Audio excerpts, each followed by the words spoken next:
하나님이 노아에게 이르시되 모든 혈육 있는 자의 포악함이 땅에 가득하므로 그 끝날이 내 앞에 이르렀으니 내가 그들을 땅과 함께 멸하리라. 너는 고페르나무로 너를 위하여 방주를 만들되 그 안에 칸들을 막고 역청을 그 안팎에 칠하라. 내가 만들 방주는 이러하니 그 길이는 300규빗, 너비는 50규빗, 높이는 30규빗이라. 거기에 창을 내되 위에서부터 한 규빗에 내고 그 문은 옆으로 내고 상중하 3층으로 할지니라.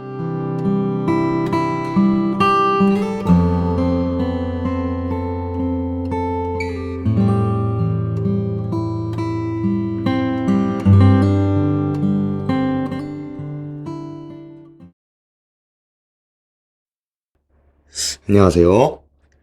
자, 오늘도 되게 중요한 주제입니다. 제가 오랜만에 또 말씀 영상 올려드렸는데, 노아 방주는 워낙 저희가 잘 알고 있잖아요. 그런데 사실 노아 방주가 워낙 유명하기 때문에 오히려 사람들이 믿지 못하는 것도 있는 것 같아요. 무슨 얘기냐면, 실제로 지금 전 세계에 각 민족 국가별로 방주와 관련된 민족 설화가 3,000개가 넘는다고 해요. 사실 이런 홍수 모티브라는 게 어떤 민족이나 국가의 소재가 되기 좋은 것은 맞거든요. 그래서 우리 고대 바벨론에 보면 길가메시 서사시라든지 아니면 수메르인들의 작품 중에서 아트라시스 서사 같은 곳에서도 이런 홍수 사건이 등장을 해요. 그래서 전 한편 이렇게 많은 홍수 설화가 있으니까 노아 방주 사건을 못 믿겠다, 오히려 이게 아니라 그만큼 노아 방주 사건이 유명하고 공신력 있고 전통성이 있기 때문에 여러 군데 많은 노아 방주의 유사 설화가 있다라는 측면으로 가야 되고요. 그다음 두 번째. 자, 그러면 그 수많은 노아 방주와 유사한 설화들 가운데 이 성경에 기록된 노아 방주 서사가 갖고 있는 유일한 차이. 정말 이게 하나님의 말씀이고 하나님의 사건이기 때문에 가질 수밖에 없는 그 말씀의 권위와 힘에 대해서 오늘 살펴보려고 합니다. 자, 일단 중심 구절은 14절이에요. 보니까 고페르나무로 방주를 만들 때 칸을 막고 역청을 칠하라 라고 되어 있잖아요. 여기 이제 고페르나무라고 되어 있는데 이게 이제 무슨 의미인지 알기는 어렵다고 해요. 다만 이제 이 고페르란 단어가 잣나무인지 전나무인지 뭐 삼나무인지 그 일종이라고는 하거든요. 근데 저는 어쨌든 중요한 게 여기에 고페르라고 되어 있잖아요. 제가 이거 히브리어 알파벳으로 쓰지 않고 영어 음역으로 쓴 건데요. 보세요. 여기에 보게 되면은 이 고페르란 단어 있죠. 이게 되게 중요한 단어예요. 이게 이제 잣나무인지 전나무인지 모르겠지만 어쨌든 이 고페르란 단어의 조어 원리를 봤을 때 하나님이 하고자 하는 말씀이 있구나라는 걸 알 수가 있어요. 자, 두 번째 보세요. 역청이란 단어 있는데 이거는 코페르란 단어예요. 실제로 이 코페르란 단어 있죠. 앞에 고페르랑 이 코페르 두 단어가 있잖아요. 이 코페르란 단어가요. 히브리어 알파벳을 보게 되면요. 이 고페르와 코페르 요거 차이 외에는 거의 철자가 똑같아요. 근데 그래서 전 처음에 고페르와 코페르가 서로 연관이 있는 단어가 아닐까라는 생각을 했는데 왜냐면 히브리어 언어권을 빼고 다른 언어 중에 여기 역청과 고페르나무가 이렇게 유사한 것처럼 두 단어가 서로 연관성을 지니고 있는 언어는 없거든요. 여기는 역청이라는 게 이제 우리가 석유를 정제할 때 잔류물로 얻어지는 뭐 고체 또는 뭐 반고체 검은색, 흑갈색 탄화수소 화합물이라고 해요. 근데 여기에 보니까 저희가 아는 것처럼 나무, 이 방주로 만든 것들을 훨씬 더 외부의 습기, 외부의 물로부터 보호하기 위해 칠했던 거잖아요. 자, 그러면 우리 아까 전에 여기서 보게 되면 이 역청 코페르가 있죠. 이게 이제 아까 본 것처럼 몸값 속전이라는 뜻을 갖고 있어요. 그러니까 어떤 의미냐면 역청이란 단어 안에 이 코페르에 역청이란 뜻뿐만 아니라 몸값 속전이란 뜻도 갖고 있다는 거예요. 이게 되게 웃기죠? 왜냐면 제가 한창 성경을 공부하다가 이 단어 코페르란 말을 봤을 때 몸값 속전이란 말이 있다라는 것을 보고 나서 어떤 생각을 했냐면 이 몸값 속전이 굉장히 구속사적이고 성경 속에서 쓰는 단어예요. 노예로 잡혀있거나 우리가 포로로 잡혀있을 때 이들을 해방시키려면 이들에 대한 몸값을 지불해서 자유하게 풀어줄 수밖에 없거든요. 그래서 이 몸값을 지불해서 풀어준다는 게 성경 속에서 무슨 의미를 갖고 있느냐? 구원의 의미를 갖고 있어요. 여러분 실제로 출애굽기 30장 12절에 보면 그 자기 생명의 속전, 생명의 몸값이라는 뜻이거든요. 그 속전도 뭐라고 돼 있어요? 코페르란 똑같은 단어가 있어요. 자, 그다음 마지막 역청을 안팎에 칠하라라고 되어 있죠. 여러분, 이 칠하라는 단어는 무슨 단어냐? 카파르라는 단어입니다. 자, 이 카파르라는 단어는 여기 앞에 역청, 몸값, 코페르라는 단어가 변해서 온 거였거든요. 그래서 이 카파르라는 단어, 속죄하다, 화해하다, 덮다라는 의미를 가진 이 카파르가 여기에서는 역청을 칠한다라는 단어에 쓰였단 말이에요. 그럼 생각해보세요. 지금 여기에 나무를 뜯다는 고페르 나무, 그 다음에 몸값 속전을 의미하는 코페르가 역청이란 말로 쓰인 거. 그리고 속죄하다, 화해하다, 덮다라는 의미의 카파르란 말이 역청을 칠한다라는 동사에 쓰였다라는 것은 이 나무로 방주를 만들고 역청을 칠해 외부의 죽음의 공격으로부터 보호하며 그것을 확실하게 칠하는 이 행위가 뭔가 영적으로 의미가 있다는 게 아닐까? 라는 생각을 하게 되는 거죠. 여러분, 이게 성경 공부입니다. 우리가 이제 단어를 히브리어 사전도 필요하면 보고, 그 다음에 우리가 성경 사전, 아니면 성경의 문화와 관련된 책이라든지, 아니면 여러 주석을 보면서 이런 것들을 발견해 간다는 거예요. 저는 약간 어떤 생각을 했냐면요. 여기 역청을 칠한다라고 되어 있잖아요. 이게 마치 죄와 사망이나 어떠한 이유로 포로로 잡혀있는, 종으로 잡혀있는 사람의 몸값을 지불해서 그 사람을 풀어주는 행위랑 관련 있다는 거 아닐까? 라는 생각이 들었어요. 자, 여기 있는 이 세 가지 행위 있죠? 이 세 가지 행위가 다 연관이 있어요. 노아의 방주 사건이 우리에게 주는 메시지하고도 연관이 있거든요. 세 가지 보세요. 여기에 보게 되면 역청을 칠한다, 몸값을 지불한다, 속죄한다. 이 세 가지가 있죠. 자, 일단은 여기에 보게 되면 역청을 칠한다는 것은 아까 말한 것처럼 외부의 물로부터 들어오는 공격으로부터 보호를 한다라는 의미잖아요. 그렇죠? 그래서 이 역청을 칠해서 만들어진 방주에 타게 되면 외부의 사망의 물로부터 구원을 받게 돼요. 그래서 이 역청을 칠한 결과 구원을 받게 된다는 것이죠. 자, 그래서 우리 보게 되면 히브리서 11장에서 이런 말하죠. 믿음으로 노아가 방주를 준비하여 그 집을 구원한다. 그럼 이 역청을 칠하는 행위가 방주를 만들어 구원을 행했다라는 말과도 통한다는 거예요. 몸값을 지불한다는 거 어때요? 이거 제가 설명드렸죠. 원래 노예, 종이었어요. 애굽의 노예였는데 어린 양의 피로 말미암아 해방되어 구원을 받게 되죠. 원래 우리가 죄와 사망의 노예였는데 이 몸값을 지불하여 자유하게 되어 해방되었죠. 이것이 구원이잖아요. 우리 미가서 6장에서 보니까 애굽 땅에서 종노릇하는 집에서 속량하였다. 이게 구원했다는 뜻이거든요. 자, 로마서 6장은 예수 그리스도와 신약 복음의 구원의 원리를 설명하고 있는데 여기에 보니까 우리가 죄의 몸이 죽어 죄의 종노릇하지 않는다라고 되어 있는데 이거를 보게 되면 결국 우리가 예전에 어떤 역할을 했다는 건가요?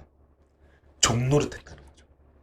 따라서 몸값을 지불한다는 건 내가 예전에 종이었고 노예였었는데 그 몸값을 지불받아 죄에서 또는 종된 신분에서 해방되었다. 그래서 뭔가요? 몸값을 지불한다는 것도 구원을 받는 것과 똑같습니다. 자, 다음으로 속죄는 어때요? 우리 아까 전에 카파르란 단어에 속죄하다라는 뜻이 있었잖아요. 역청을 칠한다. 속죄도 결론이 뭔가요? 구원이죠. 왜? 죄가 사라졌습니다. 죄가 있으면 우리가 구원을 받지 못해요. 사망으로 가요. 근데 이 죄가 사라져서 이제 의인이 되었고 구원을 받았다. 여러분, 결국 노아 방주 사건 있죠. 이 노아 방주 사건은요, 그 안에 나무라든지 역청을 칠한다든지 이런 모든 행위가 사실은 우리를 죄와 죽음으로부터 구원하는 하나님의 구속사를 예표적으로 상징적으로 보여주는 사건이었다는 거예요. 이러한 신학적 체계와 구속사적인 원리는 다른 유사 설화에서는 찾아볼 수 없어요. 그래서 하나님은 이 노아 방주 사건을 일으키셨고 이건 정말 살아계신 하나님의 살아있는 말씀으로 이루어진 역사다. 분명히 얘기할 수 있는 거죠. 자, 그래서 이후에도 성경이 노아의 홍수 얘기를 계속 언급하거든요. 출애굽기 2장에 보게 되면요, 모세가 원래는 유대인이었잖아요. 근데 그 유대인이었는데 당시에 애굽에서 유대인들, 이스라엘 사람들을 핍박하게 되니까 그때 이 모세를 구원하기 위해서 갈대 상자에 어린 모세를 태워서 나일강과 갈대 사이에 두어서 흘려보냈다라고 되어 있거든요. 여러분 여기에 갈대상자 있죠? 이게 테바라는 단어인데요. 이게 정확히 오늘 본문의 방주란 단어와 똑같은 이브리어예요. 테바. 그리고 심지어 여기 테바에도 출애굽기 2장에 보니까 뭘 칠했다고요? 역청을 칠했다 그러죠? 여러분 결국에는요. 노아 방주에 역청을 칠해서 우리를 죽음으로부터 구원한 사건과 죽을 수밖에 없었던 모세에게 갈대상자에 역청을 칠해서 모세를 흘려보낸 사건이 구속사적으로 동일하다는 거예요. 나중에 여러분 베드로전서에 보면 이런 얘기도 있어요. 노아의 날 방주를 준비할 동안 하나님이 복종하지 아니하던 자들 외에 8명만 방주로 인해서 구원하셨다. 근데 여기에서 방주 때, 그 홍수 때의 물을요, 예수 그리스도의 세례다라고 표현하고 있어요. 재밌죠? 여러분 성경은요, 이 노아의 방주 사건, 그 홍수, 물, 이런 것들을 구원의 세례, 우리의 회개의 세례, 이런 구속사적인 관점으로 풀어가고 있어요. 베드로가 볼 때 영적이고 성령의 영감으로 바라봤을 때 세례로 인해 우리가 구원받고 새롭게 된 것이 마치 노아의 방주 사건을 통해 죄와 더러운 것들을 씻어내고 새롭게 하시는 역사와 똑같다라고 베드로는 보고 있는 거예요. 결국에는 이러한 모티브와 언어 구조에 의해서 노아 방주 사건이 무엇을 의미한다? 구원을 의미한다라는 것을 알 수가 있는 거죠. 다른 민족 설화와는 달라요. 여러분 노아 방주 사건은 흉내낼 수 없어요. 스토리는 흉내낼 수 있지만 그 스토리 안에 담겨져 있는 하나님의 구원의 원리는 흉내낼 수 없다는 거죠. 자, 여러분 그러면 이 노아의 방주 우리가 어떤 식으로 깨닫고 적용을 해야 될 것인가? 몇 가지 살펴볼게요. 일단 첫 번째는 덮음이에요. 아까 전에 제가 3개의 단어 보여드렸잖아요. 고페르, 코페르, 카파르. 근데 마지막 단어 카파르, 그죠? 여기 14절의 마지막 단어였는데 이게 덮다란 뜻, 화해하다란 뜻이었잖아요. 제가 이 단어를 히브리어 사전에서 다시 한번 보여드릴게요. 카파르, 진정시키다, 속죄하다, 덮다. 근데 이 덮다라는 뜻이요, 역청을 칠하는 것도 덮어버리는 것들이 사실 굉장히 많은 의미가 있어요. 그럼 성경 속에서 이 덮는다라는 게 어떤 의미로 쓰이느냐? 노아 방주 사건과 가장 가까이 있는 본문을 예로 들어볼게요. 출애굽기 9장에, 창세기 9장에 보게 되면 가나안의 아버지 함이 아버지 노아를 의미해요. 노아가 홍수 사건에서 살아난 이후에 기쁜 마음으로 포도주를 먹고 장막에서 취했다라고 하는 사건 들어보신 적 있죠? 그때에 노아가 아랫도리를 벗고 벌거벗은 상태로 잠들었어요. 근데 그 아버지의 하체, 성경에서 하체가 드러난 것은 수치와 죄를 의미하거든요. 근데 이것을 뭐 했다고요? 덮었다라고 되어 있죠. 옷을 가져다가.